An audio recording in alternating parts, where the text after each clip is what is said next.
Prime minister Modi ने 7 मुल्कों को अपनी ओथ टेकिंग सेरेमनी में बुलाया है इस वीकेंड पे। पाकिस्तान हैसियत देख के बुलाता है, ठीक है जी।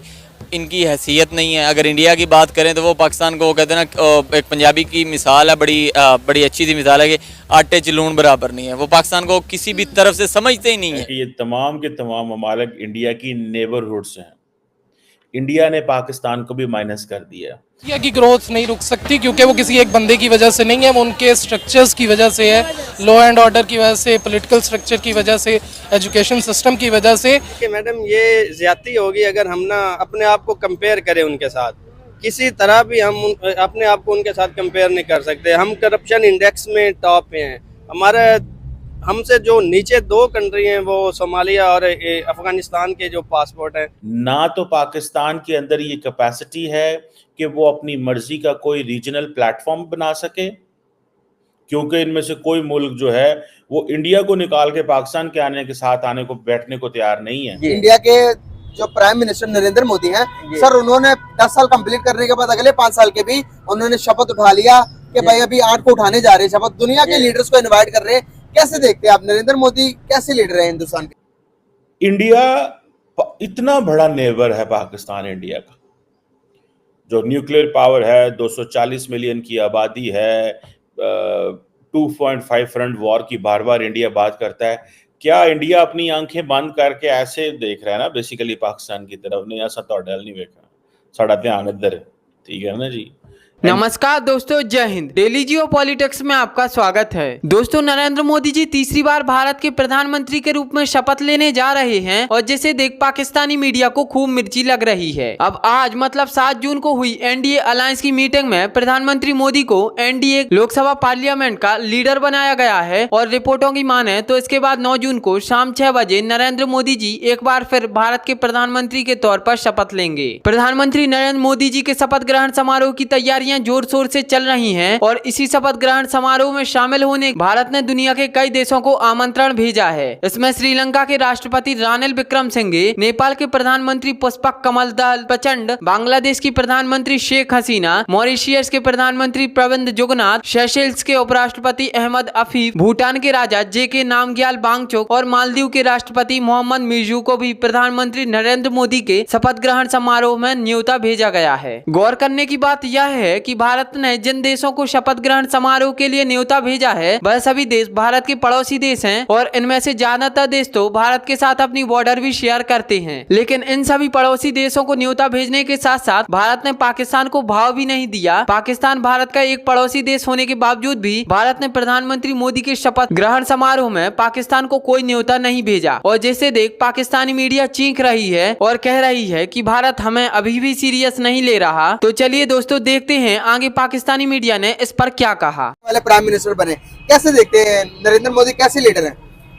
जी, अगर लीडर देखा जाए तो उनकी आवाम ने उन्हें सेलेक्ट किया। उन्हें वहाँ पे आवाम को बहुत सी सहूलियत दी है और उन्होंने गांधी सिस्टम को दफन कर दिया। तो नरेंद्र मोदी ने वहाँ के इंडिया की आवाम के दिल जीत लिए हैं, लेकिन वो काम करके दिखाया उसने। गांधी के निजाम को क्या दफन किया का क्या मतलब है? मतलब कि जो ये सारा गांधी सिस्टम था ना, गांधी निजाम था, मतलब कि नेहरू गांधी और इंदिरा गांधी और सारी और पूरी आप तारीख देखे पीछे, तो वो खत्म कर दिया नरेंद्र मोदी ने काम करके अपने अवाम के हिंदू आवाम के दिल जीत के। हमारे भी हुक्मरान अगर ऐसा काम करे नरेंद्र मोदी की तरह तो देखे ना उसने कितनी सहूलियत वहाँ के पेट्रोल पंप देखे, सॉरी वो रेलवे स्टेशन देखे और सहूलियत, और कितनी सस्ती उसने वहाँ पे बिजली की हुई है और दूसरी सहूलियत की है।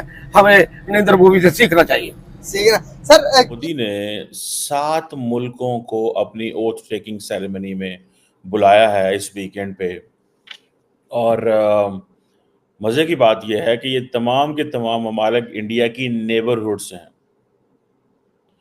और इसमें सेशल्स है, मॉरिशस, मालदीव, श्रीलंका, बांग्लादेश, भूटान एंड नेपाल। 2 चीज़ें, 1, एक तो इंडिया ने फॉर अ मोमेंट अगले 5 साल के लिए फिर सार्क को डिसफंक्शनल कर दिया है। इंडिया अपनी मर्जी से इंस्टीट्यूशनल सेटिंग कर रहा है। इंडिया ने पाकिस्तान को भी माइनस कर दिया, इंडिया ने पाकिस्तान को माइनस कर दिया, इंडिया ने सार्क को कंप्लीटली फिर डिसफंक्शनल कर दिया और अपनी मर्जी की रीजनल सेटिंग एस्टैब्लिश कर रहा है। जिसमें पाकिस्तान का कोई किरदार नहीं है। ना तो पाकिस्तान के अंदर ये कैपेसिटी है कि वो अपनी मर्जी का कोई रीजनल प्लेटफॉर्म बना सके, क्योंकि इनमें से कोई मुल्क जो है वो इंडिया को निकाल के पाकिस्तान के आने के साथ आने को बैठने को तैयार नहीं है, और ना ही कोई ऐसी सिचुएशन है कि पाकिस्तान और भारत के ताल्लुकात ठीक हो जाए। मालदीव्स को उन्होंने ऐड किया है बिकॉज वो समझते हैं, one, Maldives is too important to ignore, one thing. Secondly, वो समझते हैं कि शायद मालदीव्स की जो गलतियां वो भी इतनी बड़ी नहीं है, इनको अपने साथ में ला लो। अगर कहीं पे चाइनीज ज्यादा आ गए हैं, नो प्रॉब्लम, लेकिन Maldives is too important to ignore for prime minister Modi. So आपने देखा होगा कि मालदीव्स की ऑपोजिशन, साबिक सदर, ये वो सब नरेंद्र मोदी को मुबारकें दे रहे हैं। Very small country but very relevant for India in Indian ocean. So ये ज़हन में रखें, ये बहुत ज़बरदस्त उन्होंने गेम खेली है कि ये सारी जो इंडियन ओशन के ममालिक हैं, अब नेपाल तो नहीं आता ना उसमें, भूटान तो नहीं आता, चले बांग्लादेश ठीक है इंडियन ओशन में है, श्रीलंका है, मालदीव्स है, मॉरिशस है, सेशल्स है, लेकिन उन्होंने साथ ये सेटिंग भी इंगेज कर ली। सो यही सारे सार के ममालिक थे, एक आधा उन्होंने माइनस किया, एक आधा डाल लिया, और उन्होंने सोचा कि हमेशा हमेशा के लिए पाकिस्तान को आप साइड पे कर दो। अब जो राष्ट्रपति भवन के अंदर ये होना है, तीसरी टर्म लेनी है उन्होंने, ये तो पता है ना आपको, तीसरी टर्म, ठीक है जी, इस पे भी बात करेंगे। और बड़ी इंटरेस्टिंग चीज़ें हैं जनाब। इंडिया अपनी नेबरहुड फर्स्ट पॉलिसी पे, क्योंकि उनको बहुत ज़्यादा क्वेश्चन मार्क आए थे प्राइम मिनिस्टर मोदी के, और साढ़े पंजाबी कहते ने अग्गा दौड़ ते पिछा चौड़, means that you are running so fast and you are running all the time but you are not taking care of what's happening in behind. So इसमें ये है कि नेबरहुड फर्स्ट पॉलिसी थी उनकी, इमीडिएट नेबरहुड, जिसमें पहले definition ये थी अफगानिस्तान, बांग्लादेश, भूटान, मालदीव्स, म्यांमार, नेपाल, पाकिस्तान एंड श्रीलंका। मुझे बताएं ये इमीडिएट नेबरहुड में अफगानिस्तान निकल गया, क्योंकि उस वक्त अफगानिस्तान जो था that was a political game. American ने भी ये कहा यार इनको सार्क के अंदर डालो बिकॉज ये थोड़ा सा नॉर्मल कंट्री बने और आप लोगों के साथ वो करें। और अफगानिस्तान, जब इंडिया ने तमाम ममालिक के ऊपर प्रेशर डाला कि भाई पाकिस्तान जो है वो दहशतगर्दी करा रहा है एंड ऑल दिस, जो इंडिया का एक नैरेटिव है, तो उन्होंने अफगानिस्तान भी पीछे हट गया। उन्होंने कहा जी ठीक है, इंडिया नहीं कह रहा दसी भी नहीं जाना, बांग्लादेश ने ऑलरेडी कहना था, भूटान भी पीछे हट गया।